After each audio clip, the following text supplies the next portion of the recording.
বন্ধুরা আজকে নিয়ে চলে এসেছি দারুণ একটা পরোটার রেসিপি। রুমালি রুটি তো অনেক খেয়েছেন, এবার এভাবে রুমালি পরোটা বানিয়ে দেখুন। 1 কাপ গরম জল নিয়েছি, তার মধ্যে আমি নিয়ে নিলাম 1.5 চামচ চিনি আর সামান্য একটু লবণ, ওই স্বাদ অনুযায়ী হাফ চামচ মতো লবণ দিলাম।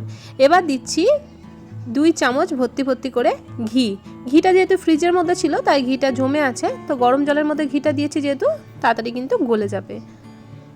তো এখানে কিন্তু মাপটা একটু আপনারা ঠিক করে নিয়ে নেবেন, কারণ আমি যে কাপের মাপ করে নিয়েছি আমি কিন্তু এবার ছোট কাপের মাপ করে এখানে আটা ময়দাটা ব্যবহার করব। এই রেসিপিটা একবার বানিয়ে দেখুন, ছোট থেকে বড় সবাই খেতে ভীষণ পছন্দ করবে। এই পরোটাটাই কিন্তু বারবার করে বানাতে বলবে। এবার খুব ভালো করে হ্যান্ড উইস্কের সাহায্যে চিনিটা গলে যাওয়া পর্যন্ত একটু মিলিয়ে দিলাম। তো এবার দেখুন আমি একটা ছোট কাপের মাপ করে নিয়ে নিয়েছি 1 কাপ ময়দা। তো আমি এখানে 1 কাপ ময়দা দিয়ে খুব ভালো করে এই জলের মিশ্রণটার মধ্যে ময়দাটাকে মিশিয়ে দিচ্ছি। একটা হ্যান্ড উইস্কের সাহায্যে কিন্তু মিশিয়ে দিচ্ছি। যদি আপনাদের কাছে হ্যান্ড উইস্ক না থাকে সেক্ষেত্রে আপনারা চামচের সাহায্যে কিন্তু মিশিয়ে নিতে পারেন।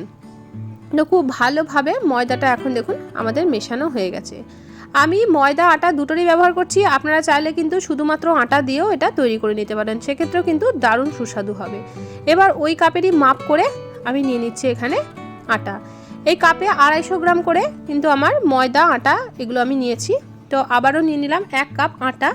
তো আটাটা ভালো করে আবারও হ্যান্ড উইস্কের সাহায্যে একটু মিশিয়ে দিচ্ছি। তো এভাবে একটু হ্যান্ড উইস্কের সাহায্যে মিশিয়ে দিতে হবে যেন কোনো রকম দলাভাব না থাকে। তো এই দেখুন আমি এবার এটাকে ভালো করে আমি মিশিয়ে দিচ্ছি।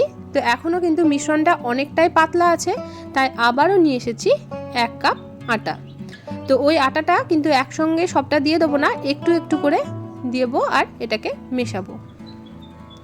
তো বন্ধুরা আমার চ্যানেলে আজকে যারা প্রথমবার এসেছেন, আমার রেসিপি সামান্য হলেও ভালো লেগে থাকলে চ্যানেলটিকে সাবস্ক্রাইব করে পাশে থাকার অনুরোধ রইল।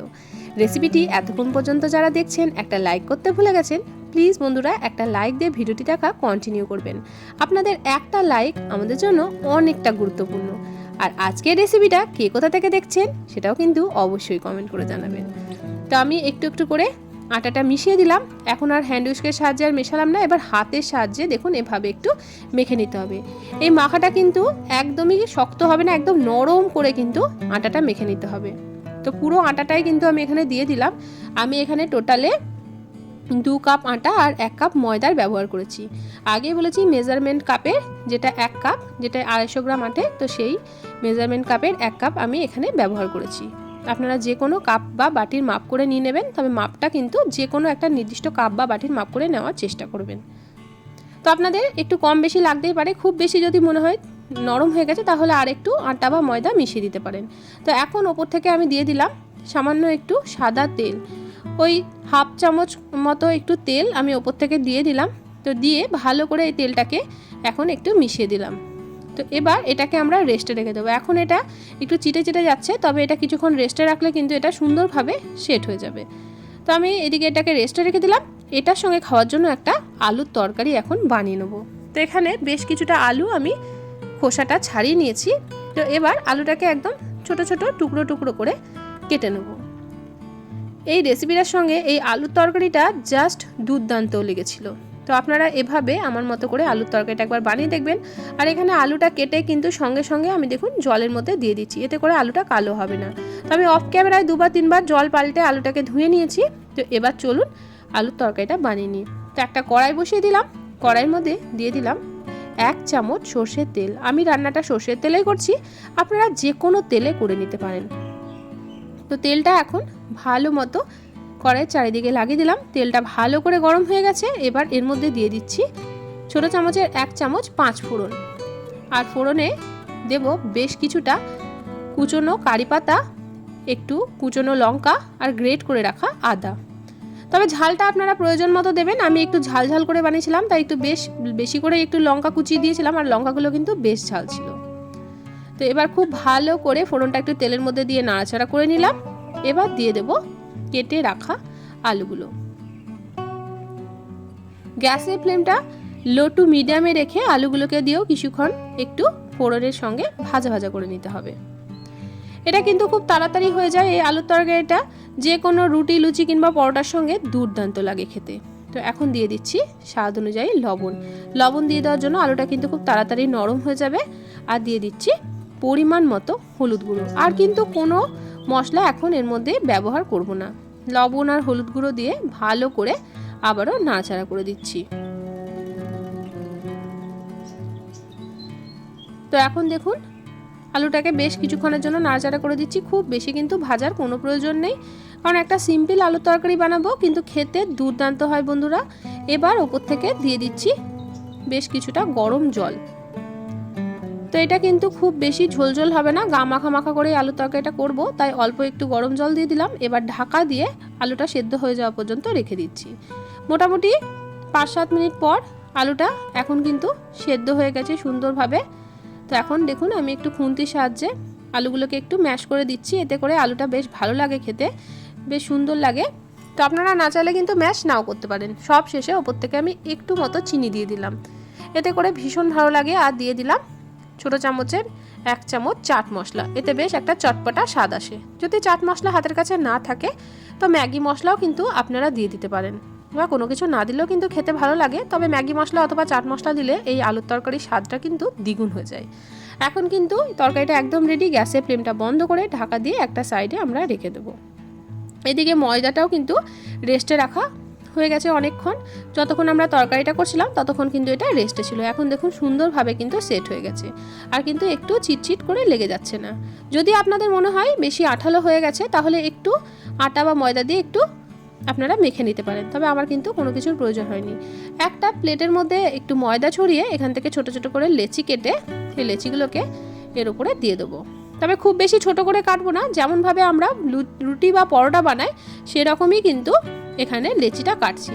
আর এদিকে একটা পাত্রের মধ্যে নিয়ে নিলাম 2 চামচ ময়দা। এবার এই ময়দার মধ্যে কিছুটা তেল দিয়ে একটা ব্যাটার আমাদেরকে তৈরি করে নিতে হবে।